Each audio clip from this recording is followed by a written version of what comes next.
Kinetics has been made in association with Road Race Parts. Top quality, best prices, no compromise. Head to roadraceparts.com to get parts for your racing vehicles now. Hello and welcome to episode 21 of Velocity Kinetics. Today we're going to continue to look into advances in motoring. What we're looking at today, I appreciate there's a lot of F1 news gone around, but we'll get to that in another video. I've got this week off, so I can do as many videos as I want on top of whatever I've got on my to-do list. Yeah. Anyway, what we need to discuss is something that I've seen, I believe it was on the Top Gear webpage, and it's something that's going to make electric cars a lot more, I won't call it feasible, because that implies that they're not feasible at the moment, but it's going to make them faster. It should make them more like real cars in some aspects, and it should also potentially mean that the range and maintenance on them will be a bit less. Now, I do apologise if I'm look a bit off, or if I'm a little, no word for it, gassy. I've been off some meds that I normally take, and I've only just today managed to get back onto them. So, had quite a few unpleasant days. For those of you out there who have acid reflux, to those of you who don't, you have no idea how annoying the damn thing can be. Anyway, so what is this modification or this new thing for electric cars that's going to potentially change everything? Well, purely and simply, a gearbox. Before everyone sits there and goes, what the fuck are you talking about? Eh? What? Huh? Most electric vehicles these days, now I say most because I can't say for definite whether that's the case for all of them across the market, all the way up to the Neo hypercar that set a record around the Nürburgring, or whether you're talking about your Nissan Leafs or your Teslas. For the most part, an electric engine has two speeds, a forward speed and a reverse speed. Now, if I was permitted to use the image, I know what the clip I would like to use. It's on an episode of Top Gear USA when I look at electric cars. That's a very good episode to look at, to watch, because they do a lot of. I know there's a lot of Top Gear messing around in it, but there is some sense come out of it. In that episode, they go on about how fast they can go in reverse, because an electric engine spins the same speed forwards as it does backwards. In that episode, Rutledge Wood manages to do, I think it's 56 miles an hour in reverse after he took the limiter off. Most electric vehicles will be fitted with limiter on the reverse speed for that reason. Now, gearboxes on electric cars aren't a new thing. For road cars, they may be new, but Formula E they've been using to try and control the torque curve and to make the vehicles a little bit more drivable. It's not been a mandatory thing. Some of them have just kept with the 1-speed box. Some of them have done a 2 or 3 speed. I would imagine if it comes out on the road, it's not going to be that many speeds.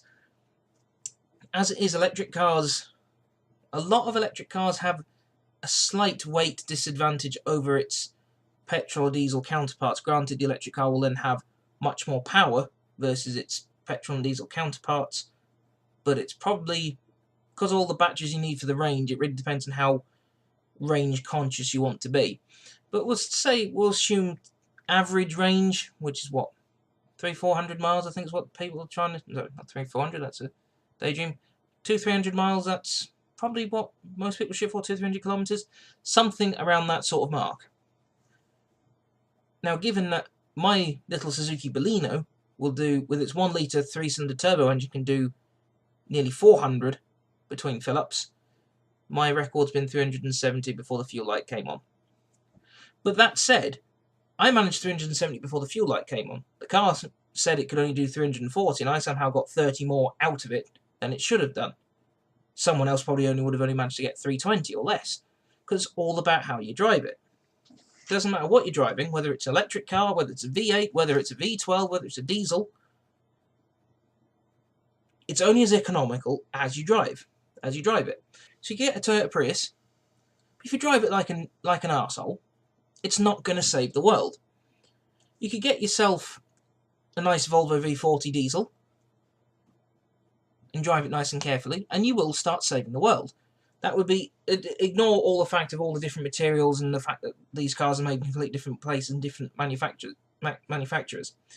If all cars were made out of the same materials, in the same fashion, using the same parts, mined from the same places, it's all about how you drive it.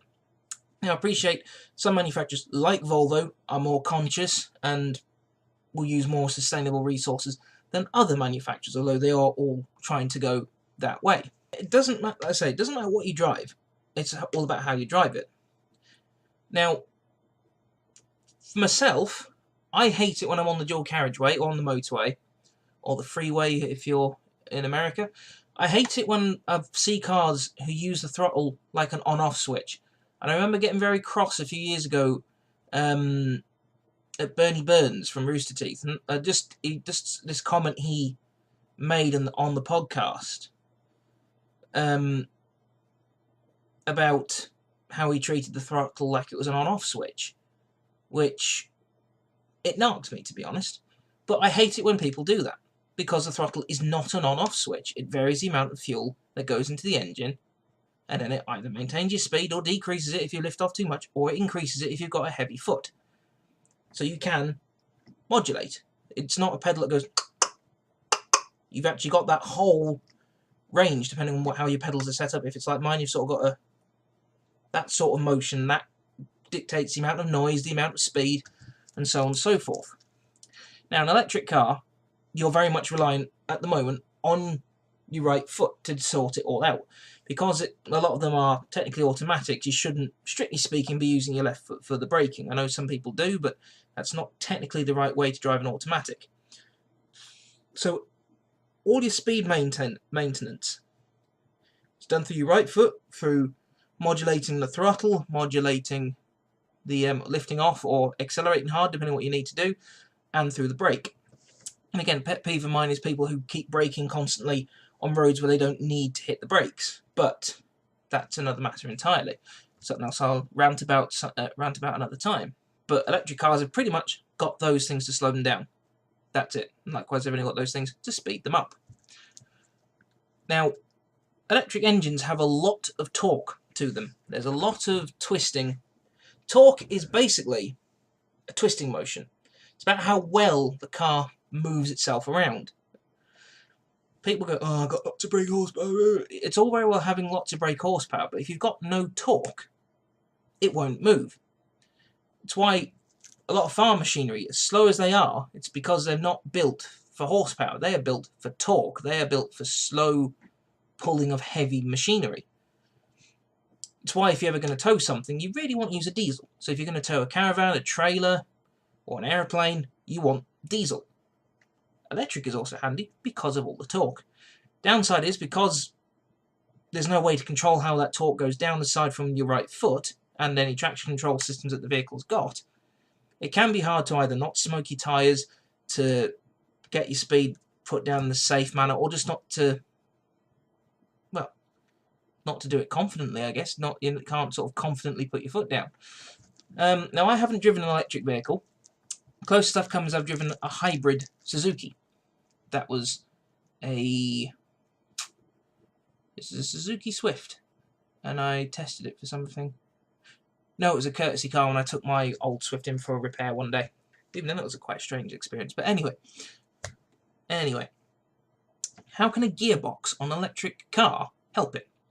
Well, if you think about it, in your petrol car, start up, find your bite point, clutch in, up to 10, 20 miles an hour first, depending on how heavy-footed you're being, or if you've cocked up and pulled out when you shouldn't have, then you might need to take it nearer to 30 in that gear. Or if you're just having a bad day, you might rev it a bit more. But you take it to whatever speed you feel you need to in first, then you change to second, again, build your speed, or get it to the speed, or continue to build it. Then into third, maintain your speed or build your speed, obviously to stay within the limits. Then into fourth to build your speed or maintain your speed. Now, if you're in a 5-gear car, then obviously into fifth, should in theory lock your speed in. You can still accelerate in fifth, but it doesn't have as much get up and go in fifth anymore. Or if you've got sixth, then obviously sixth becomes that, and then obviously you've got seventh, so on and so forth. The top gear is where you basically where you lock your motorway speeds or your dual carriageway speeds in, or anything sort of.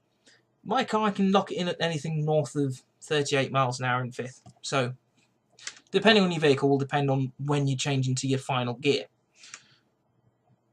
Now, you do that whether you're having a bad day and just hoofing it because you're cross, whether you're on some twisty country roads and loving throwing your vehicle around, whether you're just trying to get home from work and just having a sedate drive, or just driving your in-laws around and trying not to kill them, or kill them, depending on what your relationship is like with your in-laws. You build your speediness in a relatively safe and sedate manner. If you're a dick, then obviously you just hoof it and don't give a shit about anyone on the roads. But the whole point is it's all about building your speed carefully. Now, like I said, the electric car, you hoof it, whoosh, up to speed, gone. Or hoof it, get to your speed and hold it. But if it's dumped all its torque, or trying to put it down, you might be getting hordes and hordes of wheel spin. Or the car may be building too much speed. You may not find it very easy to maintain the speed it's in. So the advantage of the gearbox will then mean you can control your torque as you accelerate, not unlike you do with your gears in a petrol car or a diesel car, or hybrid if it's got a manual. I don't think was it? Honda CRZ had a manual, I know that much. But you've got your gearbox to control your torque, you've got your gearbox to control your speed, and you've got your gearbox to help you slow down. Real world applications, will it work? I think it would. It might. I said earlier it'll make electric cars seem a bit more normal, because in some aspects they are still a bit woo, future, Thunderbirds, blah blah blah. Which I say they can be. They can be interpreted as that.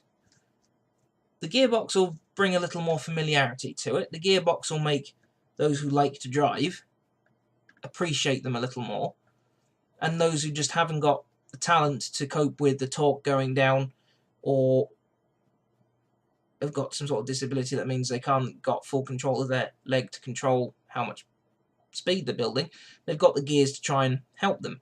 I imagine they won't have a clutch. I imagine they will have an electronic clutch and be some sort of semi-automatic derivative, a bit like the DB9 gearbox, which was a paddle shift connected to an automatic, or a bit like Volvo's Power Shift, I think it was called, where it's paddles on top of the Geartronic box, or the Geartronic, or the Lineartronic, whatever you want to call it by whoever.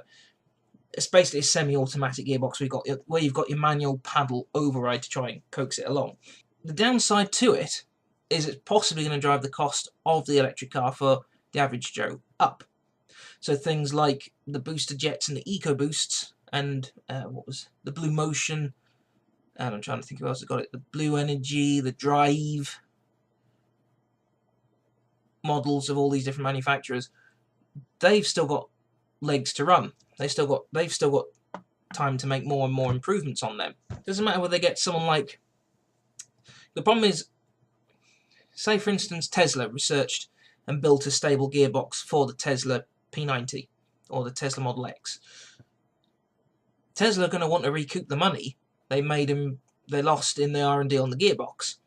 If say Porsche or Mercedes, or let's think of someone else. Who else has done trying to go completely electronic? Jaguar or Vauxhall want to go completely electronic and say get someone like X-Track involved. X-Track are going to have their costs. If someone they're trying to get Cosworth in, Cosworth tend to build motors and batteries, but if Cosworth wanted to get involved with the gearbox or supplying parts for the gearbox, they've obviously got to pay Cosworth or X-Track for all that time and money. Volvo would need to pour money into its electric company Polestar, which is a brilliant thing I'd love to do. I'm going to try and do a video on Polestar at some point soon. Sidetrack on Polestar. Volvo World TCC champion, WTCC champions this year. Excellent. And Ted Bjork, champion. Anyway, but the gearbox element to me is just going to drive the cost up. So in many ways, the electric car is still a long way out of the way for the average Joe. It's also the infrastructure that it doesn't matter what country you're in. Some cities are adapting to the electric car. Like London's getting, has got a lot of electric charging points. I believe York's similar, Newcastle will be similar. A lot of the big cities in England will be like that, and I'm sure a lot of the big cities in America and other big cities across Europe are very similar. They've got all these charging points and things for all these electric vehicles. Now, before I moved into this house, I used to live in a one-bedroom flat in Middlesbrough. In that one-bedroom flat, I had street parking. Where am I going to plug in my car to charge it without some scroggy scrote coming along and unplugging it overnight? Infrastructure's not there.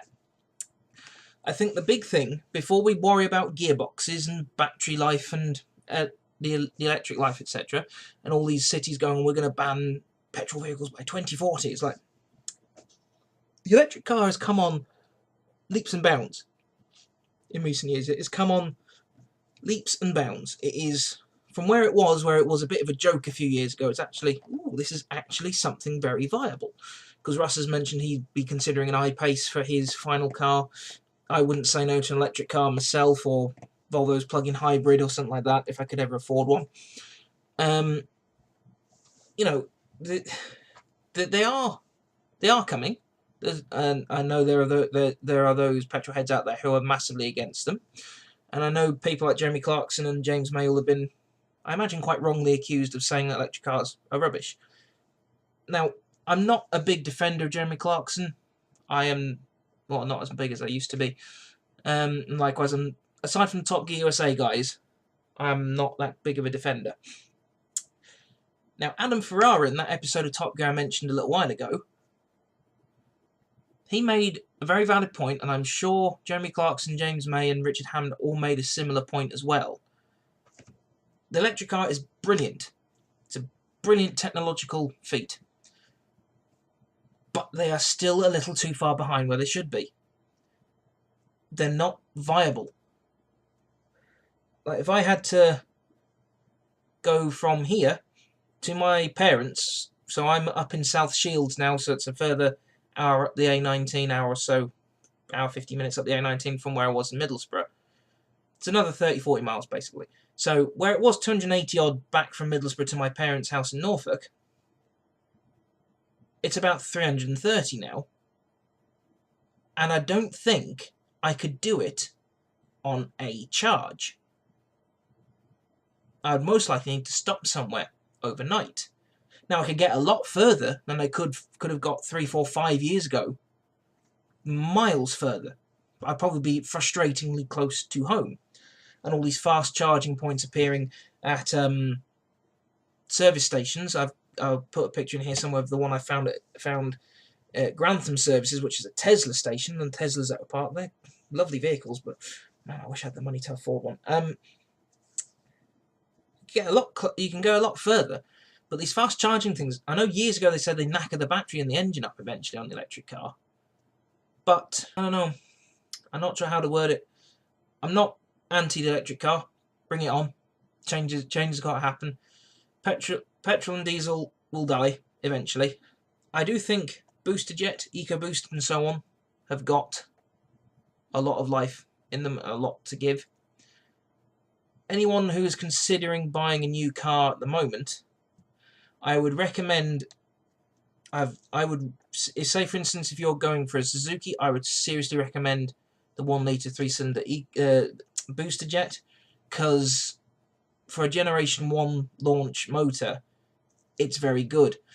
It's base engine from the Celerio. The Celerio's engine's pants. It's what it's based off of. When they've whacked the turbo on the side of it, it's improved it massively. I do a lot of motorway driving. This Baleno is not the quietest of vehicles, but it's not a 20 grand motorway chugger. It's just a city car that can cope with going between cities a lot better. I'd also recommend Ford's EcoBoost, because my friend Mikey's got the 125 version. It's quite pleasant. It's very quiet. It's got a lot of grunt. My mum's got the 1-litre 100 PS EcoBoost in the Fiesta. That's very quiet and very good, and it's got a lot of pull. So I would seriously consider looking into those, and if you can afford it, I would always recommend going hybrid if you could.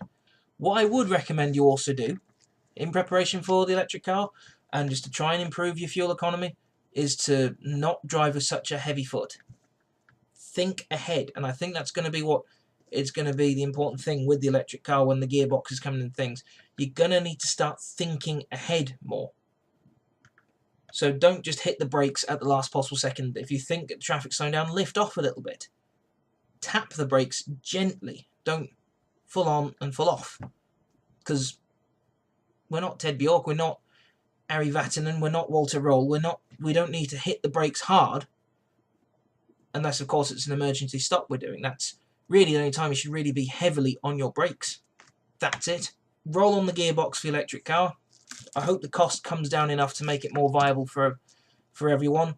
It looks like it's been doing good in Formula E, which has been taking off in popularity. So it'll be good to see that Formula E technology trickling down into the road, much like we've had Formula 1 technology trickle down to the road. It's time that Formula E started doing that. Well, it was always going to do that in the first place with better batteries and things, but it's good to see that's going to start coming down.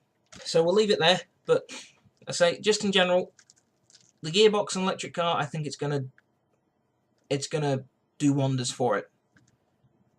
It's gonna drive the cost up, in my opinion, for a little while, for the better when the price eventually comes back down. But I can't ignore how much the cost is going to go up.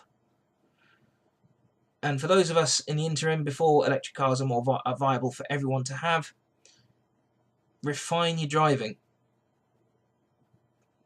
Build your speed a bit slower.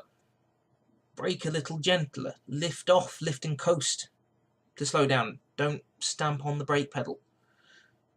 And just in general, well, stop driving like a dick is basically my answer. But anyway, take care of yourselves. Drive safe, especially in the winter, as it is in the UK at the moment. Take extra care when you're driving. If it's ungritted, build your speed slowly. I had a scare the other day when it snowed up here in Shields. Well, it snowed all day when it wasn't stopped at work. But when I got to County Durham, they hadn't gritted any of the roads. Council cutbacks, yay. But by the time I got the Shields, I got to go to the petrol station. When I was pulling out the petrol station, the most alarming thing I've ever felt behind the wheel of a car started happening. The back end of my car started to go around on me. I don't know how I caught it. I don't know how I stopped it happening. I'm only thankful that the road was quiet when it started to happen. Just be careful. What I would suggest you do, if you're a new driver, because obviously they don't cover this very well they might touch on it in your theory test, and your driving instructor might explain what you got to do, but unless you've got your test and lessons in the winter, you don't really experience it. What I would do, because I did this in my Suzuki Swift and I did this in my Baleno as well, is if it's quiet and the roads are relatively empty, so if you're fortunate or unfortunate enough, depending on how you look at things, to be leaving for work about 4, 5, 6 o'clock in the morning, and the roads are all icy, I would take the time to feel what it's like to have your car fully lock up on braking when it's icy, because that is not a pleasant feeling. I've only done it to recognise what it feels like if I've hit the brakes too hard. Try and use it like what they call a flashbulb memory. So, oh god, that didn't feel very good. Try and do what I can to avoid that happening in this situation. What I also did after the incident where my car nearly went round, because the road was still empty, I got to the top of the hill, went across the roundabout, and the next stretch was empty. I did it once before in my red car, but that was that was only in ice. I did this, not snow. I tried to see what it'd be like if I put down too much power. And it's not the most pleasant feeling in the world. Now, fortunately, I've got front-wheel drive, which was a little easier to control. If I had a BMW or something rear-wheel drive, that would have been a hell of a lot more scary. Wish I had a Subaru for that, so then I would have been a lot more okay. Not perfect, but it would have been a lot more okay. So, if you've not experienced that before, I'd recommend taking the time to find somewhere to feel what it's like. And like I say, just be careful. Controls are at your feet, quite literally, to stop all these things happening in the snow. So yeah, anyway, look after yourselves. Remember to like the Facebook page. We got a Facebook page called Velocity Kinetics. We don't run posts and competitions things. However, what we are going to start doing, and I need to nail down the details with Russ as to when it's going to be starting, but we're going to be starting something called Build an F1 Team.